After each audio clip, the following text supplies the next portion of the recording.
Hello everyone, welcome back to my mini blog. আজ রাতে একটা রিসেপশন অনুষ্ঠান আছে, তো তাই জন্য বিউটি পার্লারে চলে আসলাম ভ্রু ফ্ল্যাপ করতে।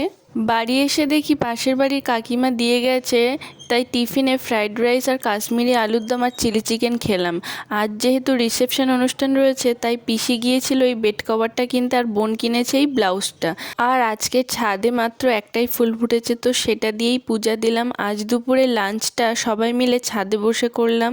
আজ পিসি রান্না করেছিল বেগুন ভর্তা, বাঁধাকপির চচ্চড়ি, মাছের ঝোল দিয়ে ভাত। সন্ধ্যায় চলে আসলাম একটু স্টেশনারি দোকানে ক্লিপ আর সেফটি পিন কিনতে। আর এখন ফুলের দাম যা চড়া, কিনতে এসেছিলাম ফুল কিন্তু কিছুই কিনিনি, এত দাম। বোনের বন্ধু চলে এসেছে বোনের কাছে সাজবে বলে, আর আমি ওর চুলে ক্রিম্পিং করে দিচ্ছিলাম। দেন আমিও ক্রিম্পিং করে সবাই মিলে রেডি হয়ে বেরিয়ে পড়লাম। আমাদের সবাইকে কেমন লাগছে অবশ্যই কমেন্ট করে জানাবে। গুটি গুটি পায়ে চলে আসলাম বিয়ে বাড়িতে। এই হলো দাদা বৌদি। এসে স্টার্টারে খেলাম phuchka, chicken pakora, coffee. Main কোর্সে কী কী খেলাম কী করলাম নেক্সট পার্টে বলবো। ততক্ষণের জন্য চ্যানেলটাকে সাবস্ক্রাইব করো। বাই।